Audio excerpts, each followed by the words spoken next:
Welcome back. It's Nikisha Bond, and we are still going through the 48 Laws of Power by Robert Greene. And you might be new here. Welcome. So excited that you decided to join us. And the reason why we're going through the 48 Laws of Power is because there is a game going on. You being in control of your life is a problem. People have a problem with that. They are always trying to control you. So we want to figure out, what are they playing? What are they doing? And how can we empower ourselves? So that's why we are going to get into law number 13, which is, when asking for help, appeal to people's self-interest, never to their mercy or gratitude. Listen, we are going to help the people pleasers in the house tonight, so stay tuned. If you need to turn to an ally for help, do not bother to remind him of your past assistance or good deeds. He will find a way to ignore you. Instead, uncover something in your request or in your alliance with him that will benefit him, and emphasize it out of all proportion. He will respond enthusiastically as he sees something to be gained for himself. People are always out to get themselves. Haven't we been talking about this? That's what the whole thing of power is. Everybody's trying to get something for themselves. So you're trying to figure out, in this law, how can you make what you want in that other person's self-interest? So let's get into the first one.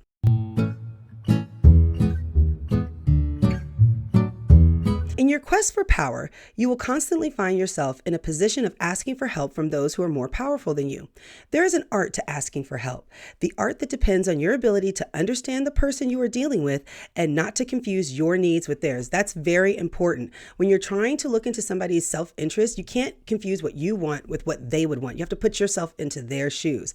Why? Because even the most powerful person is locked inside needs of his own. And if you make no appeal to his self-interest, he merely sees you as desperate or at best a waste of time. So when you're asking for help from someone that you see that is more powerful than you, or they have a better position than you, or you feel like if you had access to them or you could be with them in some way, it would help take you to another level. That person is going to be like, okay, but what's in it for me? They're going to be looking for their self-interest. So you have to know that when you're going into the situation. So now you're getting into the situation, put yourself into their shoes. What would they want from you? How can you give them something that they will see value in? So you're always having to say, okay, if I was this person, what would I see of value in this person? And then can you do that? And then that's what you offer to them. And that's how you can ask for help from somebody, because maybe you can't ask them that direct help. You can't say, hey, listen, Shaquille O'Neal, can you help me? Can you throw me some money? No, but maybe you could go and find out what is it that Shaquille O'Neal is missing in his life and give that to him and do it for free. Didn't we talk about that at the last law? In law number 12, we talked about giving gifts for free, because people have a hard time resisting free. It's going to get you into some circles. And I can tell you from personal experience, I've gotten into some amazing circles, and it's always because I've been willing to give my talents, my resources for free. I've been willing to kind of like pay my way in. And that's something that you can do. If you don't have the money to do it, you can do it with your time. You can do it with your talent. There's so many different ways that you can be of value to somebody so that you can get into the door, so that now you can get some value for yourself. Quid pro quo. We always want to get something for the things that we're giving. And this is really helpful for people pleasers. A lot of time people pleasers, and let's get into that right here.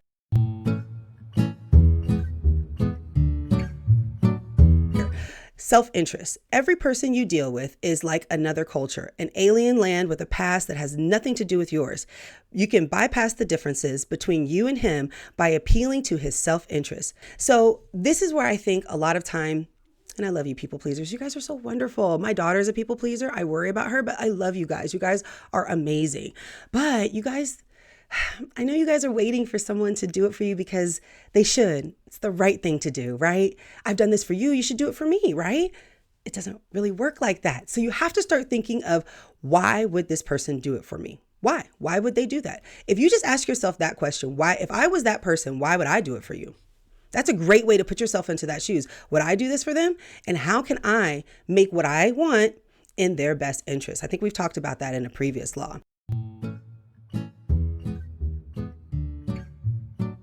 Because here, self-interest is a lever that will move people. Once you make them see how you can in some way meet their needs or advance their cause, their resistance to your request and help will magically fall away. You must train yourself to think your way inside the other person's mind, to see their needs and interests, to get rid of the screen of your own feelings that obscure the truth. Master this art and there will be no limits to what you can accomplish.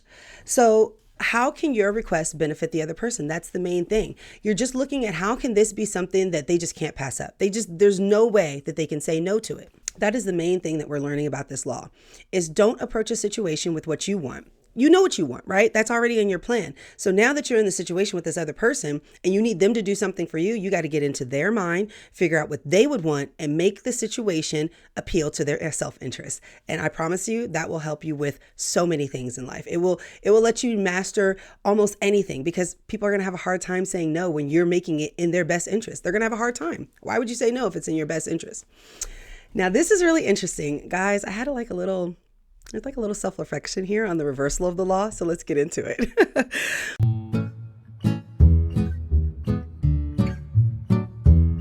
Not everyone then can be approached through cynical self-interest. What? No, they can't. That's crazy. Some people will be put off by it because they don't want to seem to be motivated by such things. They need the opportunities to display their good heart.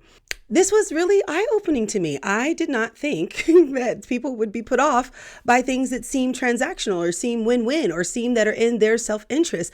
But there are a lot of really good-natured people. Like, maybe I'm just not, y'all pray for me. Like, maybe I need prayer. I don't know. But like, I don't know what it is. But like, I thought that everybody would want to do things that were in their self-interest, but some people get really put off by that. And I think that's why I've always realized that I'm not everybody's cup of tea. Not everybody's going to like me because I am like that. And because I do business so much, I just kind of approach everything. And I think that it's a good thing in my mind, right? I've rationalized it to be a good thing, but I can see how other people are put off. So I actually learned something because the book says, don't be shy. Give them the opportunity. It's not if you're conning them by asking them for help. It's really their pleasure to give and to be seen given. So when you see people who ooze greed, that could be me, do not appeal to their charity, because it wouldn't work on me. It wouldn't work on me. But if you appeal to my greed, it would. Oh my gosh. Oh, y'all. I feel like we're going to therapy here. So when they ooze greed, do not appeal to their charity. And when they want to look charitable and noble, do not appeal to their greed. So that's how you know how to approach. If you're meeting someone and you can tell that they're like a really good person, oh my God. Yeah, that's a lot of self-reflection right there. That's a lot of self-reflection today. I've learned a lot about me. And I've learned that, sometimes you have to give people an opportunity to show up for you. You have to give people an opportunity to be the hero in your story. You got to give people an opportunity to be there for you, because that makes people feel good. It doesn't necessarily make me feel good, but it does make people feel good. And you have to realize that not everything is through your lens, right? We got to look at the other person's self-interest. We're just talking about that. Greedy people like me have to be approached with transactional situations, and loving people like my daughter who are people pleasers have to be done with charitable donations. That's really eye-opening to me. So I've learned something new. I'm really excited about law number 13. So what are my final takeaways? Let me get my life together and give you my final takeaways. So my final takeaways. 1, I need to work on me, which I always knew that I need to work on me. I am a work in process. I have no problem admitting that. So I got to work on me. I got to realize that not everybody is transactional. People do want an opportunity to show up for you, and that's very important. And also, I think that we've all learned that when we are approaching situations, especially when you're dealing with someone who has something that you want, or you're trying to get into a circle that you're not necessarily in, you have to appeal to their self-interest, especially when they don't owe you anything. You do have to kind of, if it is more of a transactional situation like business or, a work environment or partnerships, they're more transactional. They're more like, hey, I'm doing this for you. You're going to do that for me. You're going to have to approach those situations with self-interest. But then maybe when we're dealing with family, we're dealing with friends, you got to give them an opportunity to show up in the hero. They're okay. Like maybe not everybody is as jaded as I am. Maybe there are really good people out here in the world, and we should still love on them. I think that we've learned all that we can learn. I think that I need to go and let this just marinate.